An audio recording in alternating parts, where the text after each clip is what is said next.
The first 4 minutes following this introduction describe very briefly the life story of Frederic Lamond as a pianist. Then follows a 2-minute explanation about the historic talk which Lamond recorded at the BBC in 1945, in which he tells of his time with Franz Liszt in Weimar, Rome and London from August 1885 to April 1886 as a 17-year-old student of Liszt who was then 73. The first 7 minutes of Lamond's talk then follow, and after that a recording of his playing a Liszt Transcendental Study. We then hear 2 more minutes of his talk, at the end of which he discusses Liszt's playing a movement of a Schumann symphonic study. Then for 3 minutes we hear Arthur Rubinstein's 1961 recording of this movement. Lamond's talk continues for 3 minutes, followed by a 2.5-minute commentary on the last public recital which he played for Liszt. The last 2 minutes of Lamond's talk follow, and finally an appendix lists the music played by Lamond in Liszt's masterclasses in 1885 and 1886. Lamond was a child prodigy who was initially taught piano by his elder brother. He became a church organist in 1878 at the age of 10, at first at Newhall Parish Church in Glasgow, and a year later he was appointed organist at Lauriston Parish Church, also in Glasgow. As well as the piano and organ, he learned to play the oboe and violin, but his principal instrument became the piano. In 1882, on the advice of his violin teacher, he emigrated to Frankfurt in Germany, so that he could further his career as a musician. He was accompanied by his brother and 2 sisters. He joined Dr. Hoch's conservatorium, where Clara Schumann was one of the piano teachers. The conservatorium still functions today, 2016. On arrival in Frankfurt, Lamond learned that the director of the Hoch Conservatorium, Joachim Raff, had recently died. The search for a new director resulted in 3 of the younger staff leaving and setting up a rival conservatory, which they called the Raff Conservatory, with Hans von Bülow as honorary president and Max Schwarz as one of the teachers. In 1884, Lamond moved to the Raff Conservatory, where he was taught by von Bülow and Schwarz. It was Schwarz who arranged for him to meet Franz Liszt in Weimar a year later. Lamond spent a few months in Weimar as a pupil of Liszt, meeting the great man with a few other students on alternate days. 6 decades later, Lamond put pen to paper to record the story of his time spent with Liszt. After Liszt's death in 1886, Lamond spent the next 52 years based in Germany. He married in 1904, settling in Berlin. He knew Brahms, Rubinstein, Hans von Bülow, Richard Strauss, Bösendorfer the piano maker, and Tchaikovsky, whom he met in 1889, and later he corresponded with him. Before Tchaikovsky died, he recommended that Lamond play for him in Moscow. In 1896, Lamond played Tchaikovsky's first piano concerto, but sadly by then Tchaikovsky had died. He travelled extensively, giving recitals in many countries, including North and South America. For a few decades, he and later Arthur Schnabel were regarded as the finest interpreters of Beethoven's piano works. Lamond recorded many of Beethoven's sonatas, and he edited the Breitkopf edition of the sheet music of these sonatas. In 1917, he became professor of pianoforte at the Royal Conservatoire in The Hague. In 1938, Lamond and his wife fled Germany for London, abandoning most of their possessions. He moved to Glasgow in 1940, teaching at the Scottish National Academy of Music. In 1941, a bust of Lamond, made by the sculptor Alexander Proudfoot, was presented to the Kelvin Grove Art Gallery in Glasgow, and in the following year a copy was given to the Academy of Music, now known as the Royal Conservatoire of Scotland. He continued giving concerts until 1945, when his health began to fail. And in 1945 he made the historic voice recordings at the BBC's Glasgow studios, in which he tells of his experiences with Liszt. He died in 1948. His memoirs were published in 1949 with an introduction by his widow, the Austrian actress Irena Triesch. He spent his entire career in music, giving concerts, making records and teaching. He also did some composing, notably a symphony, an overture and an opera, as well as a piano trio, a cello sonata and various piano solo works. The Lamond collection of manuscripts, papers, letters and books is now held at the University of Glasgow, which is where Lamond was given an honorary doctorate in 1937. On the 6th of March 1945, Frederic Lamond, then aged 77, made a sound recording in the BBC Glasgow studios, reading from the section of a draft of his memoirs relating to the time he spent as a student of Franz Liszt in 1885 to 86. The BBC broadcast the recording on 25th of March 1945, again in February 1951, and most recently on Radio Scotland on 28th of November 2007. The memoirs were published as a book by William McClellan in 1949. In the talk, Lamond referred to two works, one by Liszt, the other by Schumann, and I have included recordings of both of them in the recording which follows, together with displays of the sheet music of them so that the playing of the notes can be followed. There are several differences between the spoken recording and the text printed in the book. Most are not significant, but 3 of them are errors in the speech, which were corrected in the printed book.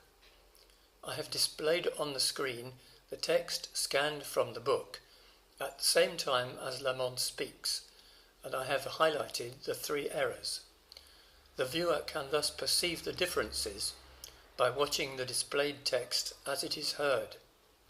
Displaying the text will help too with the variable sound quality, and will also assist those who may have some difficulty tuning in to Lamond's accent. A few passages in Lamond's speech do not seem to be in his book, and I have distinguished these by showing them in red text. Remember that where there is a contradiction between what you see and what you hear, it is the text displayed on the screen which is correct. I studied piano in Frankfurt on the Main at the Raff Conservatoire of Music under Max Schwarz, a former pupil of Hans von Bülow and of Liszt, and having excited some attention in Frankfurt at the Conservatoire concerts by a performance of 3 Etudes of Liszt, Feux, Follets, Paysage, and Mazeppa, the directors of the Raff Conservatoire were desirous that I should play these works to the master himself. With the concurrence of Hans von Bülow, who was the honorary president of the Raff Conservatoire, I set out for Weimar armed with a letter of introduction to Liszt. It was a serene Sunday morning in the early days of June 1885. I was accompanied by Arthur Freetime, one of the best pupils of Liszt, who acted as his secretary. The meeting took place in the music room of Liszt's house, which was a villa and called the Hofgärtnerei, in the grounds of the Grand Ducal Palace. I remember it as a pleasant room with tall windows looking on to the park, which was interspersed by an occasional oak tree and some sycamore bushes. It breathed the atmosphere of infinite peace and culture. Something of the spirit of Goethe and Schiller hovered over the house. It was indeed a haven of rest and a source of inspiration for the poet and musician. In the room were two pianos, a Bechstein Grand and an Ebach upright. There were no portraits on the walls, but on the writing desk were two small photographs, one of Hans von Bülow and the other of Vera Mukhanov, a lifelong friend of Liszt. Off the study on the right-hand side of the room, as I saw later, was Liszt's bedroom.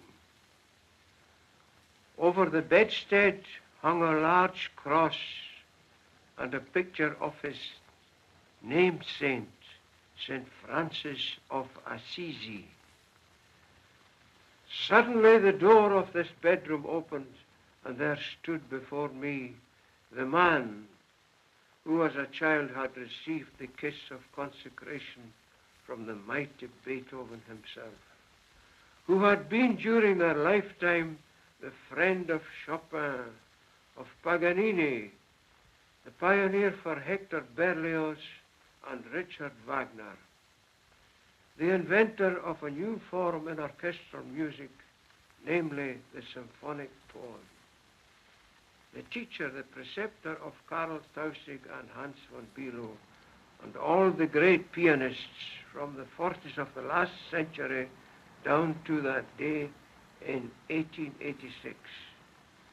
Here was the astounding personality who had exercised such an incredible influence in music, and not only in France and Germany, but in Russia. It would have been a moving experience to meet such a man today. To the boy I was then, it was simply overwhelming. He read the letter of introduction, turned to me with his commanding yet kindly eye, and said, "Schwartz writes that you play, among other things, the fugue from Opus 106. Here he hummed the theme, which sounded from his lips like the growl of a lion, and said, giving me a friendly slap on the shoulder, 'Tomorrow you play the fugue from Opus 106. And the interview was at an end. I rushed from that room in an indescribable state of mind. Free time, my good friend followed more leisurely, murmuring, "Isn't he wonderful?" Ah, glorious youth, as we wandered down the alley on that unforgettable Sunday morning, all the birds on the trees, the innumerable bullfinches, the magpies, the blackbirds, the robin redbreasts, seemed to warble more joyously, more melodiously than usual. I took it for granted that they were singing St. Francis' Sermon to the Birds, one of the finest of Liszt's inspirations. It was because of my playing of some of Liszt's works that Schwartz had given me his recommendation. So I naturally assumed that he would ask me to play something of his own. I had been working on his Etudes Transcendentales, which was pretty stiff going for a student. This is the one I hoped he would ask me to play. It is called Follets, or Will of the Wisp. Any of you who remember the fireflies on summer evenings in the forests of the Tyrol will recognize the source of Liszt's inspiration.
We, who were studying with Liszt, met together every second day at the Hofgärtnerei.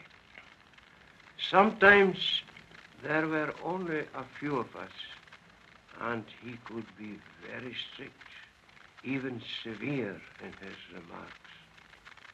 The mere mechanical attainments of pianoforte technique meant very little to him. Speed, pure and simple, of which so much is made by many pianists of the present day, he held in contempt. I remember a pianist who was performing Chopin's Polonaise in A-flat and playing it with great gusto. When he came to the celebrated octave passage in the left hand, Liszt interrupted him by saying, "I don't want to listen to how fast you can play octaves. What I wish to hear is the canter of the horses of the Polish cavalry before they gather force and destroy the enemy." These few words are characteristic of Liszt. The poetical vision always arose before his mental eye, whether it was a Beethoven sonata, a Chopin nocturne, or a work of his own. It was not merely interpreting a work, but real reproduction. Let us take an example, the G-sharp minor variation from Schumann's Etudes Symphoniques. No pianist, and I have heard them all, ever got that sighing, wailing, murmuring sound of the accompaniment in the left. And certainly no pianist played the noble melody in the right hand with such indescribable pathos as Liszt did.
As a composer, Liszt still remains a controversial figure.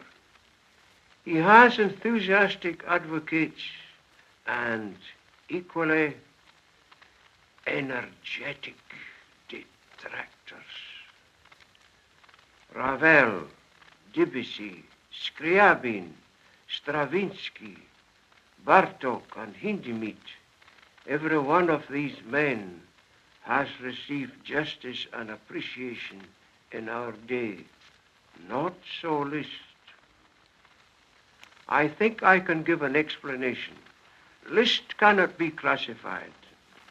Moreover, Liszt's influence is felt less through his own compositions than through some of those of his successors, who followed and developed the ideas originated by Liszt in the symphonic poems which he began to compose in 1847.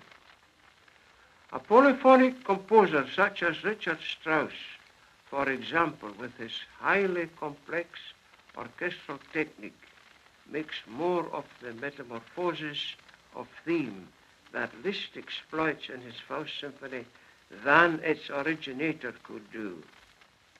Richard Strauss, in his tone poem Thiel Eulenspiegel, employs the same idea. Works like the Faust Symphony, the Sonata, the 2 pianoforte concertos, the 12 Etudes Transcendentales will always be played. At one of the lessons in Weimar, a Hungarian pianist played the concerto in A major with my good friend Freetime playing the orchestral accompaniment on a second piano from memory. The orchestral part is rather complicated.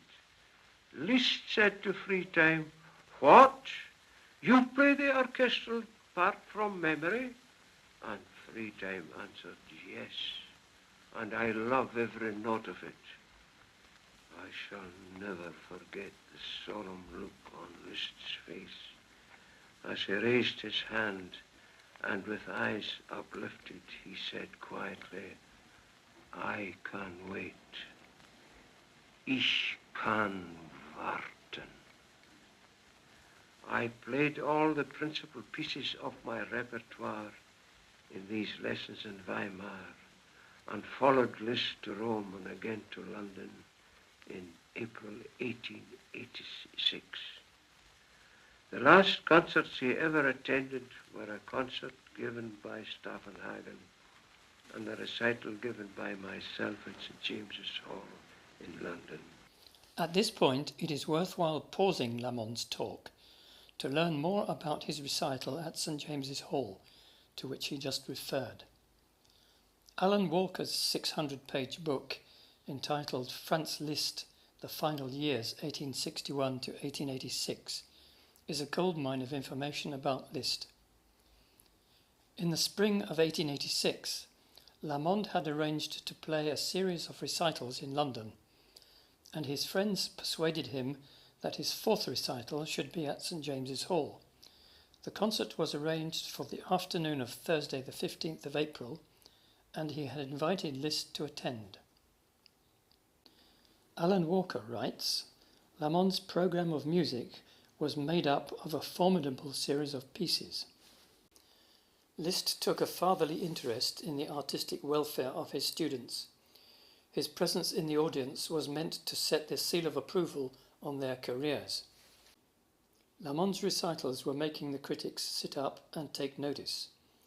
The Musical Times had described the first of them, on March the 30th, as so fairly astounding that if reason rocked upon her throne, there would have been plentiful excuse for it.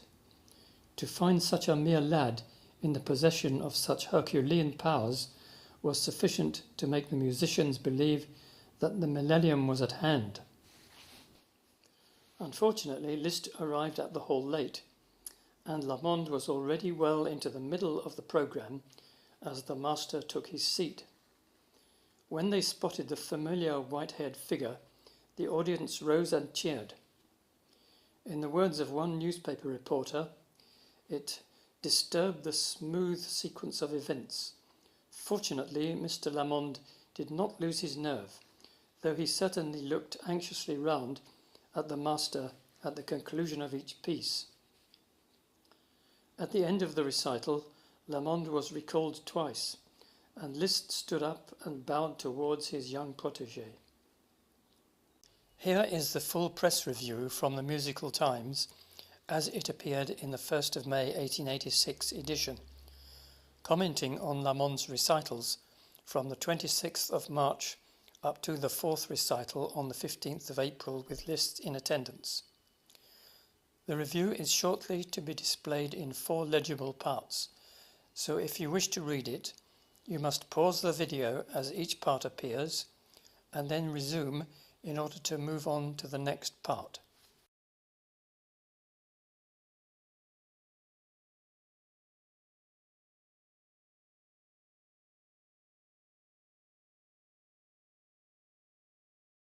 We learn from Walker's book that the following Tuesday, on the 20th of April, Liszt left England for the last time, and 3 months later, on the 31st of July, he died in Bayreuth, Germany, where he was buried.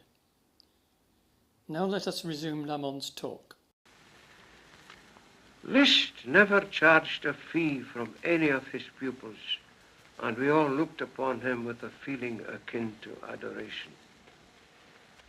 Felix Weingartner, the only conductor who understood the genius of Liszt the composer and who interpreted, as no one else did, gigantic works like the Faust and Dante symphonies, works strangely neglected by British composers, once said to me, Liszt was the decentest of them all. The word decent in German seems a strange word to apply to this extraordinary personality. But the more I think of it, the more I realize it is the right epithet for Liszt. Indeed, I go further than that. Liszt was the good Samaritan of his day and generation. Let us today do honor to Franz Liszt, that wonderful personality, that fiery spirit, and truly great man. Let me assure my hearers that I'm profoundly grateful to Providence to have been one of his last pupils. To those of us who knew him, he remains, after nearly 60 years, something much more vital than a memory. And if we were ever tempted to forget, it is easy to recall his in the music he played so incomparably. That brings us to the end of Lamond's voice recording. An appendix will follow shortly, setting out details of which piano works Lamond played at his lessons with Liszt in Weimar and later in Rome. These details were found in a diary kept from 1884 to 1886 by August Göllerich, who was one of Liszt's pupils, who also acted as his secretary during that period, and who became a major promoter of Liszt's works. Göllerich recorded the dates of each lesson, who played, what they played, and in some cases, comments made by Liszt. In 1973, Göllerich's grandson gave permission for the publication in German of August's papers, including his invaluable diaries. The translation into English of the book, which you now see, was published in 1997. The appendix will now be displayed in 4 parts, so if you wish to read it, you must pause the video as each part appears, and then resume in order to move on to the next part.